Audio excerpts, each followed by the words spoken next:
क्या आपने कभी सोचा है कि हम में से ज्यादातर लोग बदलाव लाना तो चाहते हैं, लेकिन उसे कायम नहीं रख पाते। हम सुबह जल्दी उठने की सोचते हैं, डाइट पर टिके रहने की कसम खाते हैं, नई आदतें बनाने की कोशिश करते हैं, पर कुछ ही दिनों में फिर वहीं लौट जाते हैं जहां से शुरू किया था। ऐसा सिर्फ हमारे इरादों की कमजोरी की वजह से नहीं होता, बल्कि हमारे दिमाग और इमोशंस के बीच के संघर्ष की वजह से होता है। चिप हीथ और डैन हीथ की लिखी किताब स्विच इसी अंदरूनी संघर्ष को समझने और उस पर काबू पाने की एक बेहद असरदार गाइड है। ये किताब कहती है कि हर इंसान के अंदर दो ताकतें होती हैं, एक राइडर यानी हमारा सोचने वाला हिस्सा जो लॉजिक और प्लानिंग करता है, और दूसरा एलिफेंट यानी हमारी भावनाएं जो डरती हैं, खुश होती हैं, थकती हैं और असली ताकत रखती हैं। अगर राइडर और एलिफेंट एक दिशा में नहीं चल रहे तो कोई भी बदलाव नामुमकिन हो जाता है। स्विच हमें सिखाती है कि कैसे हम अपने राइडर को स्पष्ट दिशा दें, एलिफेंट को इमोशनल मोटिवेशन दें और रास्ता इतना आसान बना दें कि बदलाव अपने आप होता चला जाए। ये किताब सिर्फ थ्योरी नहीं देती, बल्कि रियल कहानियों और प्रैक्टिकल टेक्निक्स के जरिए ये दिखाती है कि चेंज लाना मुश्किल नहीं, अगर सही ढंग से किया जाए। अब बात उस जगह की जहां आप इस किताब की गहराई को आवाज के जरिए महसूस करने वाले हैं। नमस्कार दोस्तों, स्वागत है आपका हिंदी ऑडियो बुक चैनल में, एक ऐसा चैनल जो सिर्फ किताबें नहीं सुनाता, आपके भीतर के विचारों को छूता है। आज जब बाहर बरसात हो रही है, खिड़की से बूंदों की टप टप सुनाई दे रही है, हवा में मिट्टी की महक तैर रही है, ऐसे मौसम में एक अच्छी किताब की आवाज मन को जैसे भीतर तक भिगो देती है। चाहे आप नागपुर की सड़कों पर बारिश में भीगते हुए चल रहे हों, दिल्ली की ट्रैफिक में फंसे हों, मुंबई की लोकल में सफर कर रहे हों या कोलकाता की गलियों में छतरी थामे खड़े हों, हम जानते हैं कि ये आवाज आपके सफर को एक साथी की तरह पूरा करेगी। अगर आप वाराणसी, अयोध्या, प्रयागराज, मथुरा, गया, पटना, उज्जैन, भुवनेश्वर, जयपुर, मदुरई, कांचीपुरम, जैसलमेर जैसे भारत के पुराने सांस्कृतिक और ऐतिहासिक शहरों से हैं, तो यह चैनल आपकी उस विरासत से भी जुड़ता है जिसमें कहानियां और परंपराएं जीवित रहती हैं। और अगर आप इस देश से बाहर हैं, नेपाल, भूटान, पाकिस्तान, बांग्लादेश, श्रीलंका, म्यांमार जैसे पड़ोसी देशों में जहां हिंदी आज भी दिलों में बसती है, या फिर Dubai, London, New York, Singapore, Toronto, Germany, France, Qatar, Malaysia, south Africa, Australia जैसे दूर देशों में हैं, तो भी हम आपको वो अपनापन देंगे जो सिर्फ आपकी अपनी भाषा ही दे सकती है। क्योंकि हिंदी ऑडियो बुक चैनल सिर्फ एक यूट्यूब चैनल नहीं, ये एक एहसास है हर उस इंसान के लिए जो हिंदी सोचता है, हिंदी महसूस करता है और अपने भीतर कुछ बेहतर करने का सपना देखता है। तो आइए इस बदलाव की यात्रा में हमारे साथ चलिए, क्योंकि यह सिर्फ एक किताब नहीं, एक रास्ता है और हम हैं आपके साथ हर कदम पर। Chapter 1, direct the rider. जब भी हम अपने जीवन में कोई बदलाव लाना चाहते हैं, जैसे सुबह जल्दी उठना, रोज एक्सरसाइज करना, फालतू खर्चों को कम करना या फिर टाइम मैनेजमेंट सुधारना, तो सबसे पहले हमारे भीतर एक आवाज उठती है जो सोचने लगती है, प्लान बनाने लगती है। यही हमारे भीतर का सोचने वाला हिस्सा है जिसे इस किताब में राइडर कहा गया है। राइडर का काम है सोच समझकर निर्णय लेना, तर्क करना, संभावनाओं को परखना और ये तय करना कि कौन सा रास्ता बेहतर होगा। लेकिन अक्सर यही राइडर ज्यादा सोचने के कारण उलझ जाता है। वह इतना अधिक विकल्पों में घिर जाता है कि निर्णय लेने की ताकत खो बैठता है। उसे क्या करना है ये तो पता होता है, पर कहां से शुरू करना है और कैसे करना है ये साफ नहीं होता। उदाहरण के लिए, अगर कोई कहता है मुझे वजन कम करना है, तो यह एक बहुत ही धुंधला और बड़ा लक्ष्य है। इसमें दिशा नहीं है, कोई माप नहीं है, कोई स्पष्ट शुरुआत नहीं है। लेकिन अगर वही इंसान कहे मैं हर दिन शाम को 6 बजे 30 मिनट टहलूंगा, तो अब उसमें स्पष्टता है, समय तय है और काम करने का तरीका भी साफ है। यही है राइडर को डायरेक्शन देना। लेखक बताते हैं कि जब हम बदलाव लाना चाहते हैं तो पहला कदम यह होना चाहिए कि हम अपने सोचने वाले दिमाग को एक सीधी, सरल और स्पष्ट दिशा दें। उसे यह बताए कि करना क्या है, कैसे करना है और कब करना है। इस अध्याय में एक और अहम विचार आता है, ब्राइट स्पॉट्स यानी पहले से मौजूद सफल उदाहरण। जब आप किसी बदलाव की कोशिश कर रहे हों तो उन लोगों को खोजिए जिन्होंने पहले ही उस बदलाव को सफलतापूर्वक लागू किया है। समझिए कि उन्होंने क्या किया, कैसे किया और आप उस रणनीति को कैसे अपनी जिंदगी में इस्तेमाल कर सकते हैं। ब्राइट स्पॉट्स हमें ये दिखाते हैं कि बदलाव मुमकिन है और सिर्फ सोच का विषय नहीं, एक वास्तविकता बन सकता है। लेखक ये भी कहते हैं कि सोचने वाले राइडर को अगर दिशा न दी जाए तो वो आगे बढ़ने की बजाय हर बार सोचते सोचते थक जाता है और वहीं रुक जाता है। बहुत ज्यादा विश्लेषण, बहुत ज्यादा योजना और बहुत ज्यादा विकल्प, ये सब मिलकर उसकी ऊर्जा को खत्म कर देते हैं। इसलिए बदलाव की शुरुआत वहीं से होती है जहां आप अपने राइडर को रास्ता दिखाते हैं। जैसे किसी जंगल में रास्ता भटके हुए व्यक्ति को अगर आप सिर्फ इतना कह दें कि उधर जाओ तो वह कुछ कदम आगे चल पड़ेगा।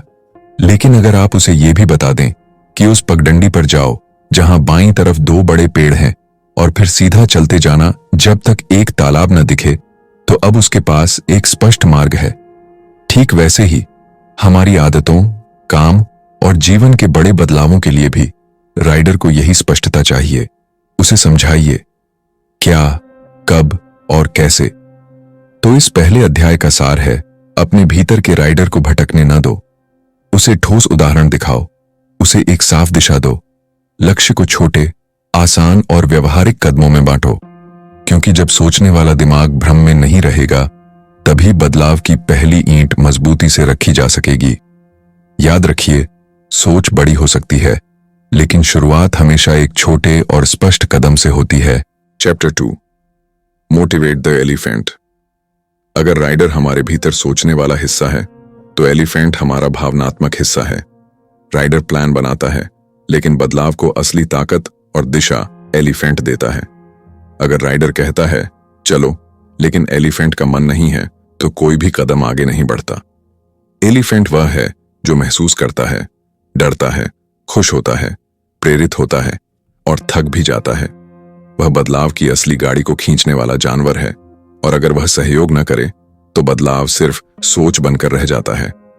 किताब के इस अध्याय में लेखक बताते हैं कि केवल लॉजिक और प्लान से कोई बदलाव नहीं लाया जा सकता जब तक कि इमोशंस शामिल न हो।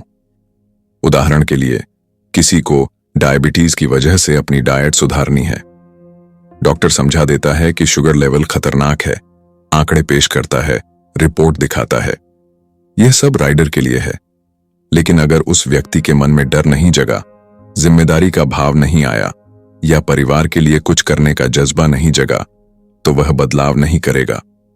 इमोशंस ही हैं जो हमें खींचकर आगे ले जाते हैं।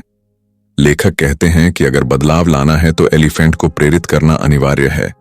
इसके लिए जरूरी है कि हम उसे यह दिखाएं कि बदलाव का मतलब क्या है, उसका असर क्या होगा और वह कितना जरूरी है। इस अध्याय में एक खास बात यह भी है, हम में से अधिकतर लोग तब तक कोई बदलाव नहीं करते जब तक कोई इमोशनल झटका न लगे। लेकिन जरूरी नहीं कि वह झटका हमेशा डर या संकट से आए। कई बार आशा, करुणा, अपनापन, प्यार और आत्मसम्मान भी हमें प्रेरित करते हैं। मान लीजिए कोई इंसान रोज लेट उठता है और उसका दिन अस्त व्यस्त होता है। वह जानता है कि यह आदत ठीक नहीं, लेकिन वह बदल नहीं पा रहा। अब अगर उसे यह एहसास दिलाया जाए कि सुबह जल्दी उठने से न केवल वह समय पर तैयार होगा, बल्कि उसके पास अपने परिवार के साथ बैठकर नाश्ता करने, बच्चों से बात करने या थोड़ी देर मेडिटेशन करने का वक्त होगा, तो यह भावनात्मक कनेक्शन उसे उठने की असली प्रेरणा देगा। एलिफेंट को प्रेरित करने के लिए लेखक 3 बातें बताते हैं। पहली, भावनात्मक जुड़ाव बनाइए। सिर्फ आंकड़ों से नहीं, कहानी से, छवि से, अनुभव से। किसी को कहिए बचत जरूरी है। इससे ज्यादा असर तब होगा जब आप कहेंगे। सोचिए, अगर आपके बच्चे की पढ़ाई के बीच अचानक नौकरी छूट जाए और आपके पास कुछ भी सेविंग ना हो, यह एहसास दिलाना जरूरी है। दूसरी, छोटे छोटे भावनात्मक कदम बनाइए। एलिफेंट को लंबी दौड़ से डर लगता है, लेकिन अगर उसे सिर्फ एक छोटे स्टेप का बोझ उठाना पड़े तो वह तैयार हो जाता है। जैसे, सिर्फ आज के लिए मीठा छोड़ दीजिए, सिर्फ 5 मिनट वॉक कीजिए, सिर्फ 1 हफ्ता एक्सपेरिमेंट कीजिए। तीसरी, उसे यह विश्वास दिलाइए कि वह बदलाव ला सकता है। जब एलिफेंट को भरोसा होता है कि वो कर सकता है, तब वह डर से बाहर निकलता है। उसे खुद पर भरोसा दिलाने के लिए प्रशंसा, समर्थन और साथ चाहिए। यह अध्याय ये भी समझाता है कि लोग अक्सर जानबूझकर कुछ नहीं छोड़ते, बल्कि उन्हें अपने अंदर वह ताकत महसूस ही नहीं होती जो उन्हें आगे बढ़ने में मदद करे। जब आप किसी को बदलाव के लिए प्रेरित करना चाहते हैं, तो केवल यह बताना कि क्या करना है काफी नहीं है। यह भी बताना जरूरी है कि वो ऐसा कर सकता है और क्यों करना चाहिए। लेखक एक उदाहरण में बताते हैं कि अगर कोई ऑफिस अपने कर्मचारियों से यह कहे कि आपको अब कम पेपर इस्तेमाल करना है, तो यह सिर्फ राइडर को निर्देश देना है। लेकिन अगर वह यह भी दिखाए कि हर साल लाखों पेड़ सिर्फ हमारे ऑफिस के कागज से कटते हैं और आप उन पेड़ों को बचा सकते हैं, तो यह एलिफेंट को झकझोरने वाला भाव है। तो इस अध्याय का सार यही है, बदलाव लाना है तो भावना को जगाइए। लॉजिक से राइडर को रास्ता दिखाइए, लेकिन उस रास्ते पर चलने की ताकत एलिफेंट को दीजिए। और वो ताकत सिर्फ एक चीज से आती है, भावनात्मक जुड़ाव से। जब सोच और भावना एक दिशा में चलने लगे, तभी असली बदलाव होता है, जो स्थायी होता है और जो भीतर से आता है। Chapter 3 shape the part. जब भी हम किसी बदलाव की बात करते हैं, तो ज्यादातर ध्यान या तो सोचने पर होता है, यानी राइडर पर, या फिर भावना पर, यानी एलिफेंट पर। लेकिन एक तीसरा पहलू है जो उतना ही जरूरी है जितना पहला दो, और वह है रास्ता। राइडर चाहे रास्ता जानता हो और एलिफेंट चाहे चलने को तैयार भी हो, लेकिन अगर रास्ता टेढ़ा मेढ़ा, भटका देने वाला या मुश्किल है, तो सफर अधूरा रह जाएगा। इसी को लेखक कहते हैं शेप द पार्ट, यानी रास्ते को ऐसा बनाओ कि बदलाव स्वाभाविक लगे, सहज हो और टिकाऊ बन जाए। इस अध्याय में लेखक बताते हैं कि अगर आप किसी के लिए रास्ता आसान बना देते हैं, तो वह बिना ज्यादा सोच विचार के भी उस रास्ते पर चल पड़ता है। जब वातावरण ऐसा हो जाता है कि अच्छा व्यवहार करना ही सबसे आसान विकल्प बन जाए, तब लोग खुद ब खुद सही दिशा में आगे बढ़ते हैं। मान लीजिए कोई इंसान रोज कसरत करना चाहता है, लेकिन हर सुबह यह तय करने में ही उसका आधा समय निकल जाता है कि क्या पहनना है, क्या एक्सरसाइज करनी है, कहां जाना है। लेकिन अगर वही इंसान रात को सोने से पहले अपने जूते, कपड़े और योगा मैट तैयार रखे, तो सुबह उठकर कोई फैसला नहीं लेना पड़ेगा, सिर्फ काम करना होगा। यही है रास्ता आसान करना। शेप द पार्ट के 3 मुख्य सिद्धांत हैं। पहला, वातावरण को नया रूप दो। हमारे चारों तरफ का माहौल हमारे व्यवहार को गहराई से प्रभावित करता है। अगर ऑफिस में हर जगह वेंडिंग मशीन हो और हेल्दी खाने का ऑप्शन दूर कोने में हो, तो ज्यादातर लोग चिप्स ही खाएंगे। लेकिन अगर ताजे फल सबसे पहले दिखाई दें, तो लोग उन्हें ही उठाएंगे। इसी तरह अगर घर में टीवी रिमोट तकिया के नीचे हो और किताब सिरहाने हो, तो पढ़ने की संभावना बढ़ जाती है। हम जो देखते हैं, जिस चीज को पाना आसान होता है, हम उसी की तरफ खींचते हैं। दूसरा, हैबिट्स और बिहेवियर को आसान बनाओ। लोग अक्सर तब पीछे हटते हैं जब उन्हें लगता है कि कोई बदलाव करना बहुत कठिन है या बहुत बड़ा स्टेप है। लेकिन अगर आप उसे इतना आसान बना दो कि वह बिना मेहनत के किया जा सके, तो आदत बनना तय है। उदाहरण के लिए, हर दिन 1 घंटा पढ़ाई करो। कहना भारी लग सकता है, लेकिन अगर आप कहें हर रात सोने से पहले 5 मिनट पढ़ो, तो यह छोटा स्टेप बड़ी आदत का बीज बन सकता है। तीसरा, नई आदतों को सामाजिक समर्थन दो। अगर किसी के आसपास सभी लोग किसी खास व्यवहार को अपना रहे हों, तो वह व्यक्ति भी वही करने लगता है।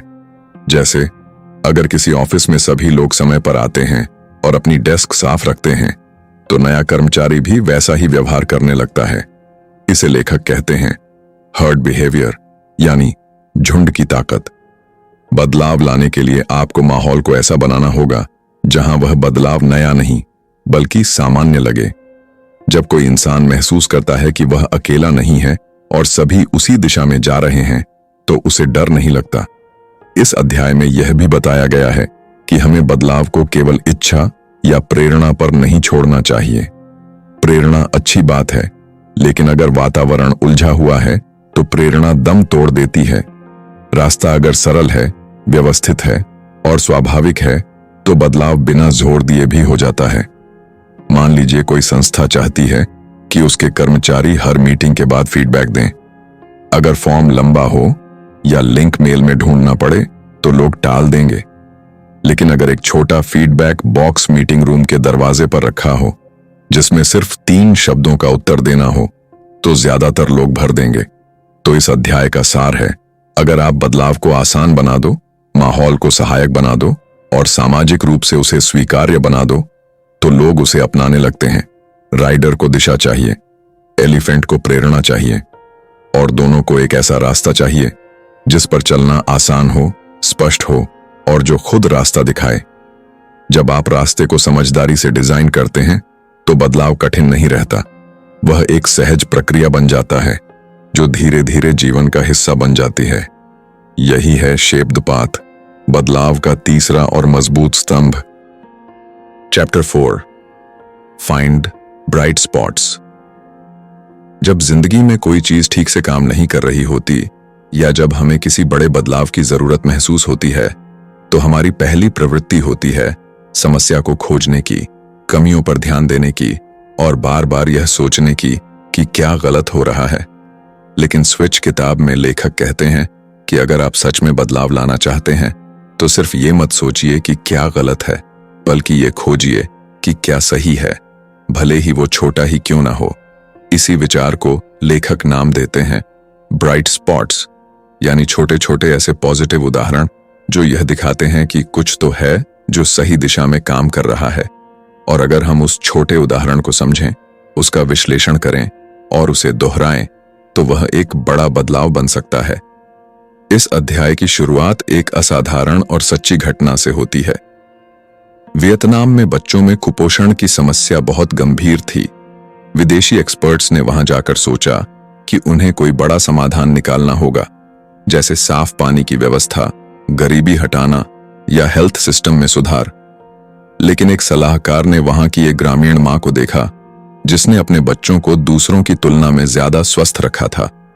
जब इस मां की आदतों का अध्ययन किया गया तो पाया गया कि वह अपने बच्चों को दिन में 4 बार थोड़ा थोड़ा खाना देती थी, जबकि बाकी लोग सिर्फ 2 बार देते थे, और उसमें केकड़े और चावल की पत्तियां मिलाती थीं, जिन्हें दूसरे लोग गरीबों का खाना मानते थे। पर ये चीजें पोषण से भरपूर थीं, यानी बदलाव का समाधान किसी भारी भरकम योजना में नहीं था, वह उसी समाज के अंदर, उसी माहौल में पहले से ही मौजूद था। बस उसे ढूंढने और समझने की जरूरत थी। लेखक यही बताते हैं कि ब्राइट स्पॉट्स वो बीज हैं जिनमें बड़े बदलाव की ताकत होती है। अब सोचिए, अगर आप पढ़ाई में पिछड़ रहे हैं तो यह मत सोचिए कि आप कितने कमजोर हैं। इसके बजाय याद कीजिए कि आपने पिछली बार कब अच्छा परफॉर्म किया था, क्या खास किया था आपने उस समय। क्या पढ़ाई का तरीका अलग था, माहौल बेहतर था, समय तय था, या फिर अगर किसी ऑफिस में काम का सिस्टम बिगड़ गया है तो पहले यह देखिए कि कौन से विभाग में काम अब भी ठीक चल रहा है, कौन से कर्मचारी अब भी डेडलाइन पर काम कर रहे हैं, क्यों कर पा रहे हैं, क्या उन्हें ज्यादा समर्थन मिला या उन्होंने कोई अलग प्रक्रिया अपनाई। ब्राइट स्पॉट्स ढूंढने का मकसद यह नहीं होता कि हम बाकी गलतियों को नजरअंदाज करें, बल्कि इसका मतलब होता है सकारात्मक उदाहरणों से सीखकर उसी मॉडल को फैलाना। इस अध्याय में 3 गहरे विचार उभरते हैं। पहला, बदलाव की शुरुआत। हमेशा क्या सही है से करो, क्या गलत है से नहीं, क्योंकि जब हम सकारात्मक उदाहरण खोजते हैं तो हमारा दिमाग समाधान मूलक हो जाता है। डर और निराशा की जगह जिज्ञासा और ऊर्जा भर जाती है। दूसरा, ब्राइट स्पॉट्स छोटे हो सकते हैं पर प्रभाव में गहरे होते हैं। एक व्यक्ति, एक टीम, एक तरीका, अगर वह सही दिशा में जा रहा है तो उसे नजरअंदाज मत करो, उसी को गहराई से समझो और उसे नया आकार दो। तीसरा, अपने अंदर के राइडर को यही करना पसंद है, सफल उदाहरणों का विश्लेषण। जब हम राइडर को ऐसे पॉजिटिव पैटर्न दिखाते हैं तो वह फोकस्ड हो जाता है और प्लानिंग से आगे निकलकर एक्शन की ओर बढ़ता है। ब्राइट स्पॉट्स आपको यह भी एहसास दिलाते हैं कि आप पूरी तरह से हार चुके नहीं हैं। कुछ है जो आपने सही किया है, कुछ है जो अब भी काम कर रहा है, और वहीं से उम्मीद की लौ जलती है। अगर आप बदलाव लाना चाहते हैं तो पहले उन चीजों की तलाश करो जो पहले से ठीक चल रही हैं, चाहे वे कितनी ही मामूली क्यों ना हो। क्योंकि वही छोटे रोशन बिंदु एक दिन पूरी तस्वीर को उजाला दे सकते हैं। इसीलिए इस अध्याय का सार यही है, अपने जीवन, अपने काम, अपने रिश्तों या अपनी आदतों में जो थोड़ा बहुत भी अच्छा है उसे खोजो, सराहो और दोहराओ, क्योंकि बदलाव की शुरुआत वहां से होती है जहां रोशनी पहले से मौजूद होती है। Chapter 5 script the critical moves. जब कोई इंसान बदलाव की कोशिश करता है तो अक्सर वह सोचता है, मुझे अपनी जिंदगी सुधारनी है, मुझे हेल्दी बनना है, मुझे ज्यादा प्रोडक्टिव बनना है या मुझे जिम्मेदार बनना है। ये सुनने में अच्छे इरादे लगते हैं, लेकिन इनमें एक बड़ी खामी है, इनमें स्पष्टता नहीं होती। ये सब बहुत ही धुंधले और बड़े लक्ष्य होते हैं जिनमें यह तय नहीं होता कि पहला कदम क्या होगा और अगला स्टेप कैसे लिया जाएगा। लेखक कहते हैं कि यदि आप बदलाव लाना चाहते हैं तो आपको सिर्फ दिशा नहीं देनी चाहिए, बल्कि वह खास और ठोस कदम भी तय करने चाहिए जो सबसे ज्यादा फर्क डालेंगे। यही है स्क्रिप्ट द क्रिटिकल मूव्स, यानी सिर्फ यह न बताना कि मंजिल क्या है, बल्कि यह भी साफ करना कि उस मंजिल तक पहुंचने के लिए पहला, दूसरा और तीसरा कदम क्या होगा। इसे इस तरह समझिए, अगर किसी से आप कहें सावधानी से गाड़ी चलाओ तो वह बहुत सामान्य सी बात है, लेकिन अगर आप कहें गाड़ी चलाते समय मोबाइल मत देखो और रेड लाइट पर कम से कम 5 सेकंड का रुकाव जरूर लो, तो ये 2 साफ निर्देश हैं जिनका पालन आसान है। यही है क्रिटिकल मूव्स को स्क्रिप्ट करना। इस अध्याय में लेखक बताते हैं कि धुंधलापन राइडर का दुश्मन है। जब राइडर को स्पष्टता नहीं मिलती तो वह ज्यादा सोचना शुरू कर देता है और अंततः ठहर जाता है, सोचते सोचते थक जाता है। लेकिन जब आप राइडर को बिल्कुल स्पष्ट एक्शन में बदल सकने वाले निर्देश देते हैं तो वह बिना झिझक आगे बढ़ता है। उदाहरण के लिए, हेल्दी बनो एक सामान्य और अस्पष्ट लक्ष्य है, लेकिन हर सुबह 8 बजे बिना फोन चेक किए एक कटोरी फ्रूट खाओ एक क्रिटिकल मूव है। पैसों की बचत करो एक अच्छा इरादा है, लेकिन हर महीने सैलरी के पहले दिन 5,000 रुपए अलग सेविंग अकाउंट में ट्रांसफर करो, ये एक स्पष्ट निर्देश है। लेखक इस बात पर जोर देते हैं कि हमें अपने दिमाग को सोचने के लिए नहीं, करने के लिए प्रशिक्षित करना चाहिए। सोचने में दिमाग ऊर्जा खर्च करता है, लेकिन अगर आप उसे यह पहले ही तय करके दे दें कि करना क्या है, तो वह थकता नहीं, उलझता नहीं, बस करता है। इस अध्याय में 3 प्रमुख बातें समझाई गई हैं। पहली, स्पष्टता आत्मविश्वास बढ़ाती है। जब आप जानते हैं कि आपको क्या करना है तो आपको यह सोचने की जरूरत नहीं होती कि क्या यह सही होगा, आप उस ऊर्जा को एक्शन में लगा सकते हैं। दूसरी, क्रिटिकल मूव्स को सीमित रखो। हर छोटी बात का स्क्रिप्ट बनाना जरूरी नहीं, केवल उन 2-3 कदमों को स्पष्ट करो जो सबसे ज्यादा प्रभाव डालेंगे। यह तय करना कि क्या नहीं करना है उतना ही जरूरी है जितना यह तय करना कि क्या करना है। तीसरी, नई स्थिति में पुरानी सोच काम नहीं करती। जब कोई इंसान नए माहौल या नई भूमिका में होता है, जैसे नया ऑफिस, नई जिम्मेदारी या पहली बार जिम जाना, तो वह अक्सर पुराने अनुभवों पर आधारित निर्णय लेने की कोशिश करता है। लेकिन नई स्थिति में नया मार्गदर्शन चाहिए। अगर आप नए माहौल के लिए नए क्रिटिकल मूव्स स्क्रिप्ट नहीं करते तो बदलाव अस्थायी रह जाएगा। इस अध्याय में एक दिलचस्प केस स्टडी भी दी गई है। एक फूड रेस्टोरेंट चेन में ग्राहकों की पसंद और कर्मचारियों की आदतों में सुधार लाने के लिए सिर्फ इतना किया गया कि कर्मचारियों को 3 नियम दे दिए गए। 1, ग्राहकों को देखते ही मुस्कुराओ। 2, ऑर्डर के बाद थैंक यू बोलो। 3, टेबल खाली होते ही 2 मिनट में साफ करो। इन छोटे छोटे स्पष्ट निर्देशों ने पूरे सर्विस एक्सपीरियंस को बदल डाला। न ट्रेनिंग बदली, न स्टाफ बदला, सिर्फ व्यवहार के खास हिस्से स्क्रिप्ट किए गए और वही बदलाव की चाबी बन गए। इस अध्याय का सार है, सिर्फ सोच और भावना काफी नहीं है, बदलाव के लिए दिशा और स्पष्ट क्रिया निर्देश जरूरी हैं। जब आप बदलाव को छोटे, मापने योग्य और दोहराए जा सकने वाले क्रिटिकल मूव्स में बांट देते हैं तो वह आसान लगता है और उसका असर गहरा होता है। याद रखिए, जब आप जीवन में बड़ा बदलाव लाना चाहते हैं तो शुरुआत छोटे लेकिन सटीक कदमों से करनी होती है। इसलिए बड़े लक्ष्यों के बजाय अगले 2 मिनट में क्या करना है वही सोचिए, वही तय कीजिए और उसी पर चलिए।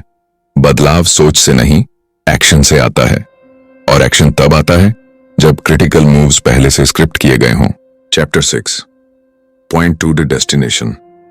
जब हम कोई नया बदलाव लाना चाहते हैं, खुद की आदतों में, अपने रिश्तों में, अपनी टीम या संस्था में, तो बहुत बार यह सवाल उठता है कि आखिर हम किस ओर जा रहे हैं। हम बदलाव की शुरुआत तो करते हैं, लेकिन कई बार मंजिल ही स्पष्ट नहीं होती। ऐसे में कुछ समय बाद वह यात्रा अधूरी रह जाती है। लेखक कहते हैं कि अगर आप सच में बदलाव को सफल बनाना चाहते हैं, तो सिर्फ यह तय करना काफी नहीं कि क्या करना है, बल्कि यह भी बेहद जरूरी है कि कहां पहुंचना है, यानी मंजिल क्या है। यही है पॉइंट टू द डेस्टिनेशन, यानी मंजिल की ओर इशारा करो और सभी को यह साफ बताओ कि हम किस लक्ष्य की ओर बढ़ रहे हैं। इसे एक उदाहरण से समझिए। मान लीजिए एक स्कूल चाहता है कि उसके बच्चे बेहतर व्यवहार करें। अब यह कह देना कि बच्चे अच्छे बने बहुत ही धुंधला लक्ष्य है। लेकिन अगर स्कूल यह कहे कि हम चाहते हैं कि हर बच्चा क्लास के अंत में अपनी कुर्सी खुद सही जगह रखे, अपने बैग की जिम्मेदारी ले और हर सप्ताह एक एक्ट ऑफ काइंडनेस करे, तो अब उस बदलाव की मंजिल स्पष्ट हो गई है। मंजिल की स्पष्टता हमें 3 स्तरों पर मदद करती है। पहला, दिशा देती है। जब लोग जानते हैं कि वो किस ओर बढ़ रहे हैं, तो उन्हें हर मोड़ पर फैसला लेने में कम ऊर्जा लगती है। रास्ता भले ही लंबा हो, लेकिन जब मंजिल सामने हो तो चलना आसान हो जाता है। दूसरा, प्रेरणा देती है। मंजिल एक सपना नहीं होती, वह एक कहानी बन जाती है। जब हम अपने सामने एक भावनात्मक, आकर्षक और प्रेरणादायक लक्ष्य देखते हैं, तो हमारी भावना यानी एलिफेंट उसमें जुड़ जाती है। यह केवल काम नहीं रह जाता, यह एक उद्देश्य बन जाता है। तीसरा, मापने योग्य बनाती है। अगर मंजिल तय है, तो हम यह देख सकते हैं कि हम वहां तक पहुंच रहे हैं या नहीं। हम प्रगति को ट्रैक कर सकते हैं और यह समझ सकते हैं कि हमारी रणनीति सही है या उसमें बदलाव की जरूरत है। इस अध्याय में लेखक बताते हैं कि कई बार बदलाव असफल इसलिए हो जाता है क्योंकि टीम या व्यक्ति को साफ समझ नहीं होता कि वो कहां पहुंचना चाहते हैं। बदलाव की प्रक्रिया में वे उलझ तो जाते हैं, लेकिन उन्हें यह नहीं पता कि मंजिल कैसी दिखती है। यहां एक शानदार उदाहरण है किड्स फर्स्ट नामक स्कूल सिस्टम का। इस स्कूल नेटवर्क ने अपने सारे शिक्षकों, अभिभावकों और छात्रों को एक ही लाइन में बताया, every child reading and writing by 3rd grade, यानी हर बच्चा 3री कक्षा तक पढ़ और लिख सके। बस यही उनकी मंजिल थी। ये कोई जटिल लक्ष्य नहीं था, लेकिन इतना स्पष्ट, इतना प्रेरणादायक और इतना केंद्रित था कि हर निर्णय, हर रणनीति, हर शिक्षक का व्यवहार उसी दिशा में झुकने लगा। इसी तरह अगर कोई कंपनी अपने कर्मचारियों से कहे, हम वर्ल्ड क्लास बनना चाहते हैं, तो वह एक सामान्य और लगभग बेअसर लाइन होगी। लेकिन अगर वही कंपनी कहे, हम चाहते हैं कि ग्राहक हमें हर बार 5 में से 5 स्टार रेटिंग दें, तो अब एक ठोस, मापने योग्य लक्ष्य सामने है। लेखक यह भी समझाते हैं कि मंजिल का वर्णन सिर्फ शब्दों से नहीं, एक कहानी के रूप में होना चाहिए। जब आप लक्ष्य को एक चित्र की तरह सामने रखते हैं, तो लोग उसे देख सकते हैं, महसूस कर सकते हैं और अपनी कल्पना को उसमें जोड़ सकते हैं। यह भावना राइडर और एलिफेंट दोनों को एक साथ सक्रिय करती है। अब सोचिए, अगर आप खुद को फिट बनाना चाहते हैं, तो यह मत कहिए मुझे फिट होना है। इसके बजाय कहिए, मैं अगले 3 महीनों में बिना रुके 5 किलोमीटर दौड़ना चाहता हूं। या अगर आप एक लेखक बनना चाहते हैं, तो कहिए, हर हफ्ते मैं एक पूरा लेख लिखूंगा और 3 महीने बाद मेरी खुद की बुकलेट तैयार होगी। इस अध्याय का सार यह है, अगर आप चाहते हैं कि बदलाव दिशा पकड़े, दिल से जुड़े और मापने योग्य बने, तो उसकी एक स्पष्ट, प्रेरणादायक और व्यवहारिक मंजिल तय कीजिए। जब मंजिल स्पष्ट होती है, तो रास्ता बनता है। मंजिल बिना रास्ता तो बन सकता है, लेकिन रास्ता बिना मंजिल कभी किसी बदलाव को अंजाम तक नहीं पहुंचाता। तो चाहे आप अपने जीवन में बदलाव लाना चाहें, किसी टीम का नेतृत्व कर रहे हों, अपने बच्चों की आदतें सुधारना चाह रहे हों या अपने व्यवसाय को बेहतर बनाना, सबसे पहले खुद से एक सवाल पूछिए, मेरी मंजिल कैसी दिखती है? क्योंकि जब आप मंजिल को महसूस करने लगते हैं, तो उसे पाना सिर्फ एक संभावना नहीं, एक दिशा बन जाती है, एक जरूरत बन जाती है और एक दिन एक सच्चाई भी बन जाती है। Chapter 7 build habits. किसी भी बदलाव को सिर्फ एक बार करना मुश्किल नहीं होता।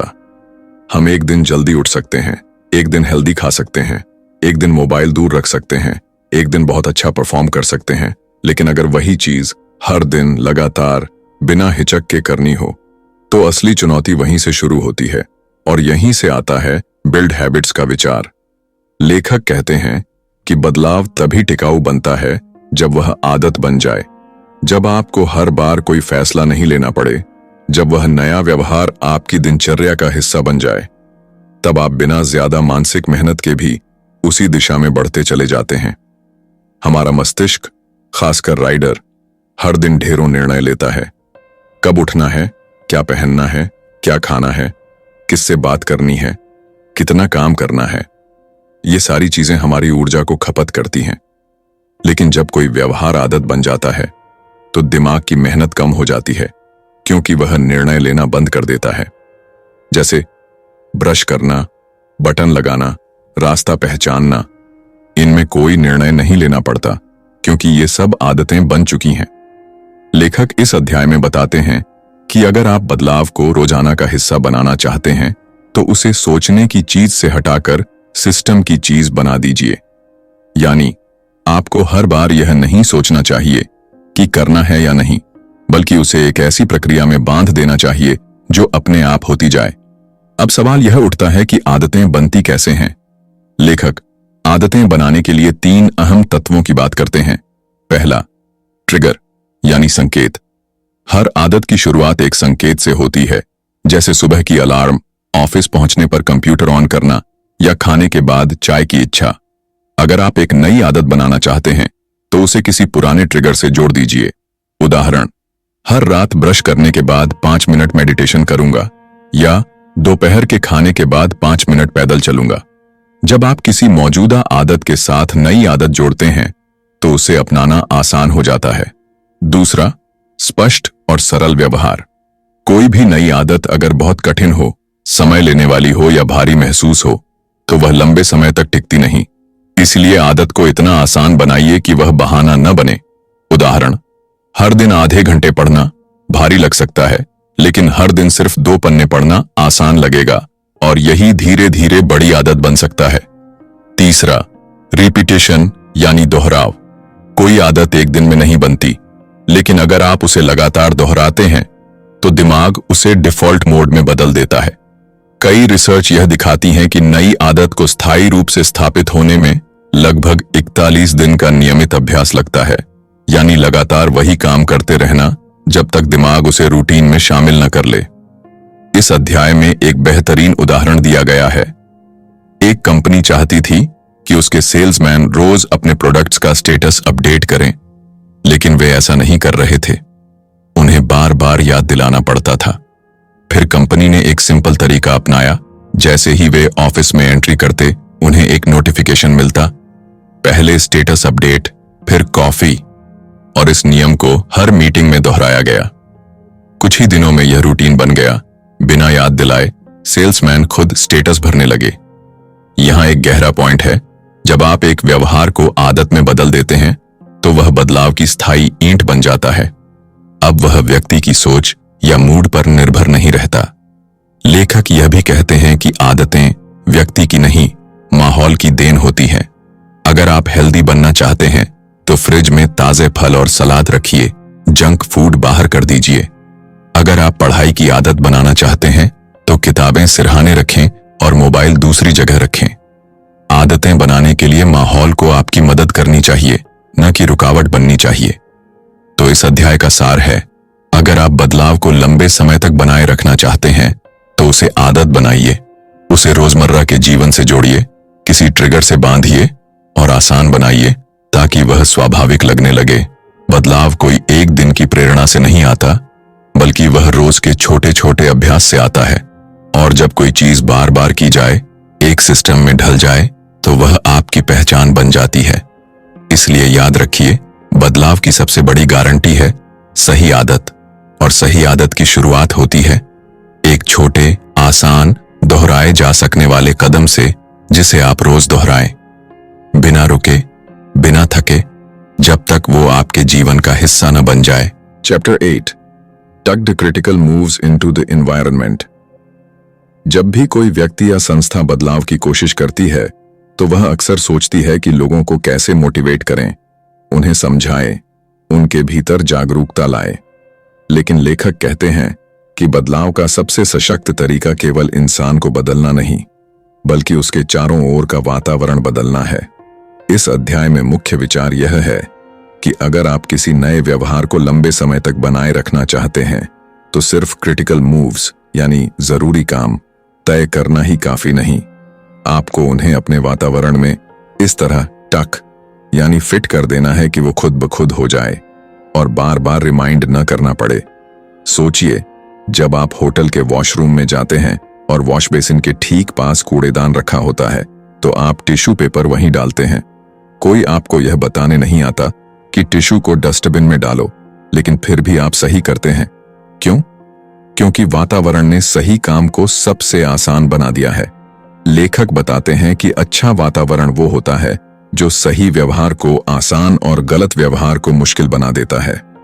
जब बदलाव वातावरण के स्तर पर सेट हो जाता है तो लोग खुद ब खुद उस बदलाव को अपनाने लगते हैं, बिना ज्यादा सोच विचार, बहस या प्रेरणा के। अब इसे कुछ उदाहरणों से समझते हैं।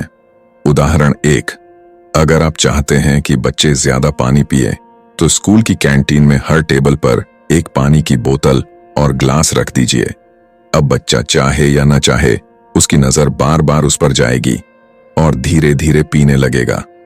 उदाहरण 2, अगर ऑफिस चाहता है कि लोग वेस्ट पेपर को रिसाइकल करें तो हर डेस्क के पास एक रिसाइकल बिन रखिए और उस पर ग्रीन स्टिकर लगाइए, इधर पेपर डालें। अब वो निर्णय नहीं रहा, बल्कि वातावरण की मदद से वह एक रूटीन बन गया। इस अध्याय में लेखक 3 खास आइडियाज की बात करते हैं। 1, वातावरण बनाओ जो सही मूव को ऑटोमेटिक बना दे। राइडर जितना कम सोचेगा, बदलाव उतना तेज होगा। राइडर अगर हर बार निर्णय लेगा, मुझे जिम जाना चाहिए या नहीं, मुझे मीठा खाना चाहिए या नहीं, क्या मैं आज काम पर फोकस करूं, तो वह थक जाएगा। लेकिन अगर आपने वातावरण में ऐसे संकेत, रूटीन और संरचनाएं रख दी कि सही काम खुद चल पड़े, तो बदलाव रुकता नहीं। जैसे अगर आप चाहते हैं कि हर दिन पढ़ाई हो तो मोबाइल को दूसरे कमरे में चार्जिंग पर लगाइए और स्टडी टेबल पर किताब पहले से खुली रखिए। अब आपका दिमाग पढ़ाई की दिशा में धकेला जाएगा। 2, वातावरण सिर्फ सुविधा नहीं, व्यवहार का मार्गदर्शक होता है। लेखक कहते हैं कि कई बार लोग इसीलिए गलत फैसले लेते हैं क्योंकि माहौल उन्हें उसी ओर धकेलता है। जंक फूड का विज्ञापन हर जगह है, सोशल मीडिया की नोटिफिकेशन हर 5 मिनट में आती है, ऑफिस का माहौल बहुत शोरगुल वाला है, तो फोकस, हेल्थ और अनुशासन की उम्मीद कैसे करें? इसीलिए अगर आप सही फैसले चाहते हैं तो माहौल बदलो। जो चीजें भटका रही हैं उन्हें हटा दो, जो चीजें मदद कर रही हैं उन्हें पास ले आओ। ये सिर्फ माहौल नहीं, आपका असिस्टेंट बन जाता है। 3, माहौल बदलाव का सबसे सस्ता, सरल और शांत माध्यम है। जब आप लोगों से बार बार कहकर बदलाव लाना चाहते हैं तो आपको ऊर्जा खर्च करनी पड़ती है, बहसें करनी पड़ती हैं, बार बार प्रेरित करना पड़ता है। लेकिन अगर आप माहौल ऐसा बना दो कि लोग खुद उस दिशा में बढ़ें, तो बदलाव बिना शोर के, बिना संघर्ष के और लगातार होता है। लेखक इस अध्याय में एक दिलचस्प केस स्टडी भी बताते हैं। एक कंपनी चाहती थी कि उनके टेक्नीशियन हर बार क्लाइंट की जगह से जाने से पहले चेकलिस्ट पूरी करें, लेकिन हर बार उन्हें चेकलिस्ट की याद दिलाना पड़ता था। फिर उन्होंने हर टूल बॉक्स के अंदर चेकलिस्ट चिपका दी। अब जैसे ही टेक्नीशियन टूल बॉक्स बंद करने जाता, उसकी नजर उस चेकलिस्ट पर जाती और वो उसे पूरा करता। बस, समस्या हल। इस अध्याय का सार है, अगर आप चाहते हैं कि कोई भी जरूरी बदलाव लंबे समय तक टिके तो उसे इंसान की याददाश्त या मूड पर मत छोड़िए, उसे माहौल के हिस्से बना दीजिए। जब कोई क्रिटिकल मूव आपके चारों ओर के वातावरण में टक हो जाता है तो वह निर्णय नहीं रह जाता, आदत बन जाता है। माहौल न तो शिकायत करता है, न बहस करता है, न भूलता है, वह चुपचाप आपकी मदद करता है। और अगर आप उसे ठीक से डिजाइन कर लें तो आप बिना ज्यादा ताकत लगाए बहुत बड़े बदलाव को वास्तविकता में बदल सकते हैं। यही है इस अध्याय की सबसे मजबूत सीख। बदलाव का रास्ता इंसान के अंदर नहीं, उसके आसपास से होकर जाता है। Chapter 9 zoom in zoom out. जब जिंदगी में कोई बड़ा बदलाव करना होता है, जैसे नौकरी बदलनी हो, नई आदत बनानी हो या कोई पुराना व्यवहार छोड़ना हो, तो अक्सर हम दो तरह के भ्रम में फंस जाते हैं। एक तरफ हमें लगता है कि पूरा पहाड़ चढ़ना है, और दूसरी तरफ कभी कभी हम इतना छोटे हिस्से पर जूम इन कर लेते हैं कि पूरी तस्वीर धुंधली हो जाती है।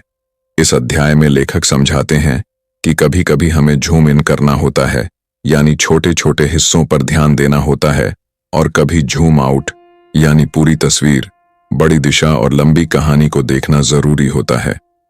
यह दोहरी दृष्टि ही हमें सही निर्णय लेने, मोटिवेशन बनाए रखने और स्थायी बदलाव लाने में मदद करती है। जूम इन का मतलब होता है कि हम किसी समस्या या बदलाव के छोटे हिस्सों को बहुत बारीकी से देखें, जैसे एक दिन में किया गया छोटा सुधार, एक छोटी सी सफलता या एक खास व्यवहार, ताकि चीजें हमें स्पष्ट और क्रियाशील रूप में दिख सकें। अगर आप अपने वजन को लेकर परेशान हैं, तो सिर्फ यह सोचते रहना कि मुझे 10 किलो कम करना है बहुत भारी लग सकता है। लेकिन अगर आप जूम इन करें और सिर्फ आज पर ध्यान दें, जैसे आज मैं सिर्फ एक बार बाहर का खाना खाऊंगा, तो यह बदलाव को आसान बना देता है।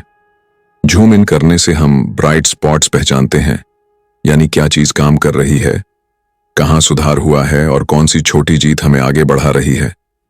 वहीं जूम आउट करने का मतलब होता है पूरी तस्वीर को देखना, अपनी दिशा को समझना, यह याद रखना कि हम क्यों शुरू हुए थे और बदलाव का बड़ा मकसद क्या है।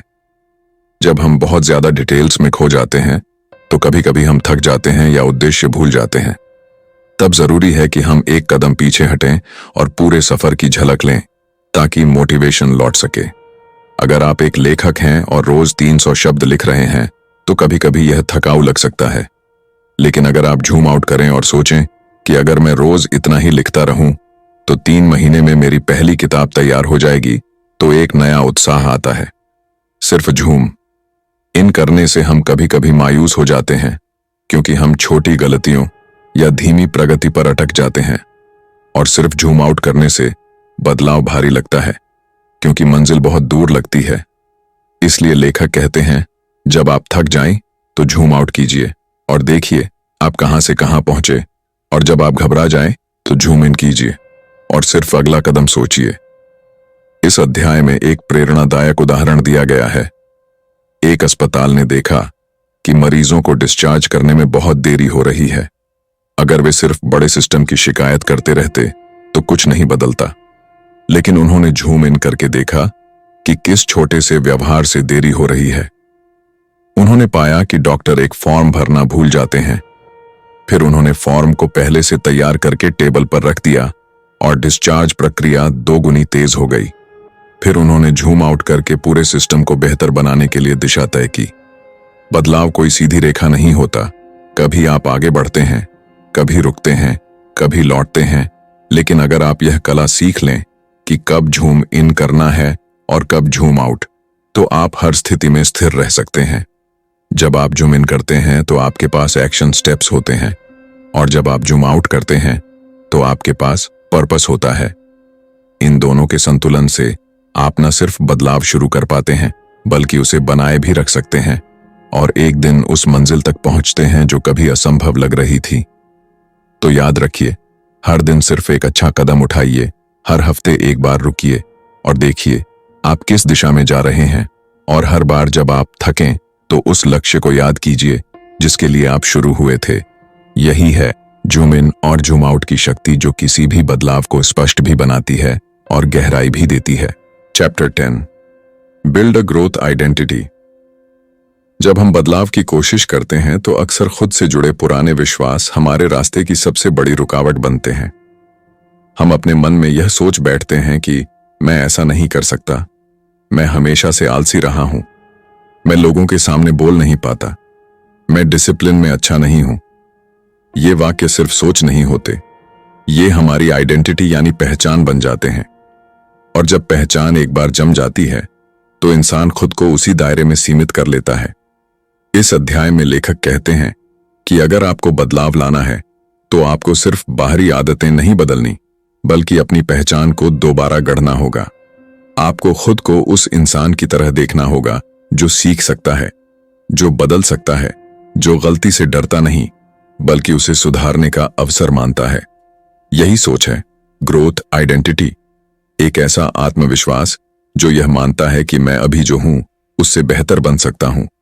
ग्रोथ आइडेंटिटी का मतलब होता है कि आप खुद को एक प्रक्रिया में देखना शुरू करें, न कि एक तयशुदा उत्पाद की तरह। आप यह मानें कि आपकी क्षमताएं बढ़ सकती हैं, आपकी आदतें सुधर सकती हैं और आपका भविष्य आपके आज के फैसलों से बन सकता है। लेखक यह भी बताते हैं कि जिन लोगों की पहचान रिजिड यानी जमी हुई होती है, जैसे मैं सिर्फ नंबरों में अच्छा हूं लेकिन क्रिएटिव काम नहीं कर सकता, या मैं शर्मीला हूं इसलिए कभी लीडर नहीं बन पाऊंगा, वे अपने दायरे से बाहर नहीं निकल पाते। लेकिन जिनकी सोच ग्रोथ आइडेंटिटी वाली होती है, वे हर नई चुनौती को सीखने का मौका मानते हैं। अब सोचिए, जब कोई बच्चा साइकिल चलाना सीखता है तो वह कई बार गिरता है, लेकिन वह यह नहीं सोचता कि मैं साइकिल वाला इंसान नहीं हूं। वह गिरकर फिर से उठता है क्योंकि वह मानता है कि सीखना एक प्रक्रिया है। ठीक यही सोच एक वयस्क को भी बदलाव के सफर पर चाहिए। लेखक सुझाव देते हैं कि अगर आप अपने भीतर ग्रोथ आइडेंटिटी विकसित करना चाहते हैं तो आपको 3 बातों पर ध्यान देना चाहिए। पहला, अपनी भाषा बदलो। जब आप खुद से बात करते हैं या किसी से अपनी कमजोरी बताते हैं तो शब्दों का बहुत फर्क पड़ता है। मैं कभी समय पर नहीं रह पाता कहने के बजाय कहिए, मैं समय की आदत पर काम कर रहा हूं। मैं बहुत आलसी हूं के बजाय कहिए, मैं अपनी ऊर्जा को बेहतर तरीके से इस्तेमाल करना सीख रहा हूं। यह बदलाव छोटा दिखता है, लेकिन यह आपकी पहचान को लचीला बनाता है। दूसरा, गलतियों को पहचान का हिस्सा मत बनाओ। कई लोग एक बार किसी चीज में असफल होते हैं और खुद को विफल व्यक्ति मानने लगते हैं। जैसे किसी इंटरव्यू में फेल हुए तो मान लिया कि मैं कभी नौकरी नहीं पा सकता। लेखक कहते हैं, गलती आपका अनुभव हो सकती है, लेकिन आपकी पहचान नहीं। आपकी पहचान आपकी प्रतिस्पर्धा नहीं, बल्कि आपकी प्रतिबद्धता होनी चाहिए। तीसरा, बदलाव को प्रूव करने की बजाय इंप्रूव करने के अवसर की तरह देखो। जब हम किसी काम को यह सोचकर करते हैं कि मैं सबको दिखा दूंगा कि मैं अच्छा हूं, तो हम उसमें हार से डरने लगते हैं। लेकिन अगर हम उसे यह सोचकर करें कि मैं इसे सीखना चाहता हूं, तो हम खुलकर प्रयास कर पाते हैं। यही है सीखने की मानसिकता। इस अध्याय में लेखक एक उदाहरण बताते हैं। एक लड़की जो पब्लिक स्पीकिंग से डरती थी, उसने खुद को यह कहना बंद कर दिया कि मैं शर्मीली हूं। उसने हर सप्ताह एक छोटी स्पीच देना शुरू किया, भले ही वह 3 लोगों के सामने ही क्यों ना हो। कुछ महीनों में वह कॉलेज की सबसे अच्छी प्रस्तुतकर्ता बन गई। उसने अपने व्यवहार से अपनी पहचान को बदला, और यही बदलाव का सबसे गहरा रास्ता होता है। इस अध्याय का सार यह है कि बदलाव सिर्फ बाहरी नहीं होता। असली बदलाव तब आता है जब आप खुद को बदलते हैं, जब आप अपनी आइडेंटिटी को ग्रोथ ओरिएंटेड बनाते हैं, और जब आप यह मान लेते हैं कि आप सीख सकते हैं, बढ़ सकते हैं और बदल सकते हैं, तो फिर कोई आदत, कोई डर, कोई कमी आपको रोक नहीं सकती। याद रखिए, बदलाव सिर्फ वो नहीं है जो आप करते हैं, बदलाव वो है जो आप बनते हैं। और जब आप खुद को एक ऐसे इंसान की तरह देखने लगते हैं जो सुधार सकता है, तो आपकी यात्रा सिर्फ एक लक्ष्य तक नहीं, बल्कि एक नए जीवन की ओर जाती है। एक ऐसा जीवन जो हर दिन थोड़ा और बेहतर बनता चला जाता है। Chapter 11, keep the switch on. बदलाव की शुरुआत करना एक बात है, लेकिन उसे लगातार बनाए रखना बिल्कुल दूसरी। बहुत से लोग कुछ दिनों तक नई आदतों को अपनाते हैं, किसी दिशा में आगे बढ़ते हैं, लेकिन कुछ समय बाद वही पुरानी स्थिति में लौट जाते हैं।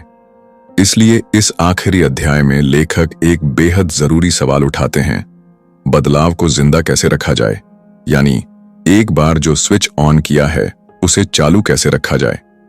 लेखक बताते हैं कि हमारे भीतर 2 ताकतें हमेशा काम करती हैं, एक जो नई राह पर चलने के लिए प्रेरित करती है और दूसरी जो पुरानी आदतों की ओर खींचती है। जब बदलाव नया होता है तो वह ताजगी देता है, उत्साह भरता है, लेकिन जैसे जैसे समय बीतता है दिमाग उसे रूटीन मानने लगता है और उसमें से उत्तेजना खत्म हो जाती है।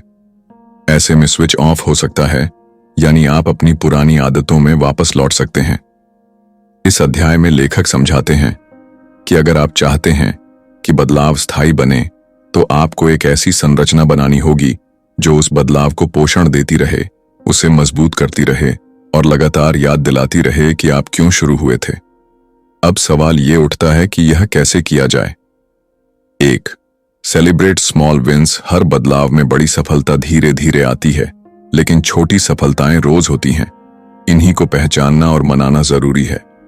जब आप एक दिन सुबह जल्दी उठे, एक दिन मीठा छोड़ दिया, एक दिन गुस्से पर काबू पा लिया, तो वो छोटी जीतें हैं।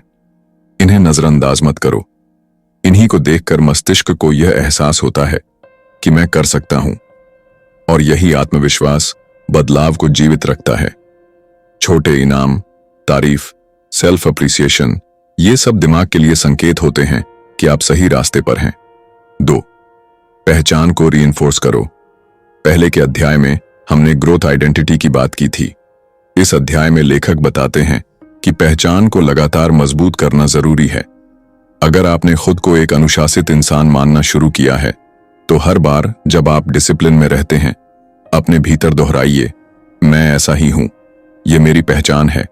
क्योंकि जब कोई बदलाव सिर्फ व्यवहार नहीं बल्कि पहचान का हिस्सा बन जाता है, तो वह टिकाऊ हो जाता है। 3. ग्रुप सपोर्ट से जुड़े रहो। बदलाव अकेले करना मुश्किल होता है, लेकिन जब आप किसी ऐसे ग्रुप का हिस्सा बनते हैं जो वही आदतें बना रहा है, वही दिशा पकड़ रहा है, तो आप खुद को अकेला नहीं महसूस करते। आप दूसरों से प्रेरित होते हैं और दूसरों को प्रेरणा देते हैं। लेखक उदाहरण देते हैं एक फिटनेस ग्रुप का, जहां लोग सिर्फ एक्सरसाइज नहीं करते थे बल्कि एक दूसरे की सफलता का जश्न मनाते थे।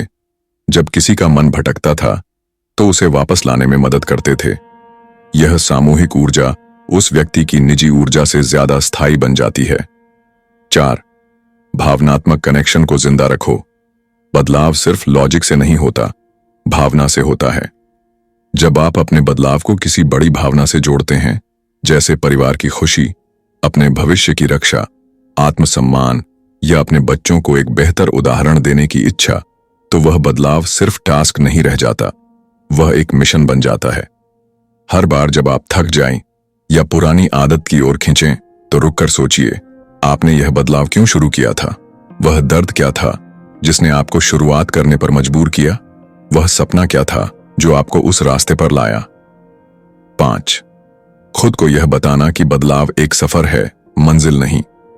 अक्सर लोग एक तय बिंदु तक बदलाव लाकर रुक जाते हैं, जैसे अब मैं 5 किलो वजन कम कर चुका हूं बस, या अब मैं 7 दिन मेडिटेशन कर चुका हूं, हो गया। लेकिन असली बदलाव कभी रुकता नहीं, वह लगातार बनता रहता है, बदलता रहता है। इसलिए खुद को यह याद दिलाते रहो कि बदलाव कोई एक बार की चीज नहीं है, यह जीवन का हिस्सा है। इस अध्याय में लेखक यह भी कहते हैं कि जब आप बदलाव की राह पर निकलते हैं, तो जरूरी नहीं कि हर दिन एक जैसा हो। कभी आप तेज चलेंगे, कभी धीमे, कभी गिरेंगे भी। लेकिन अगर आपका स्विच ऑन है, यानी आपका इरादा जिंदा है, तो आप फिर से उठ सकते हैं। तो बदलाव को जिंदा रखने का मतलब यह नहीं कि आप हर दिन परफेक्ट रहें, बल्कि यह कि आप हर दिन वापस लौटने के लिए तैयार रहें।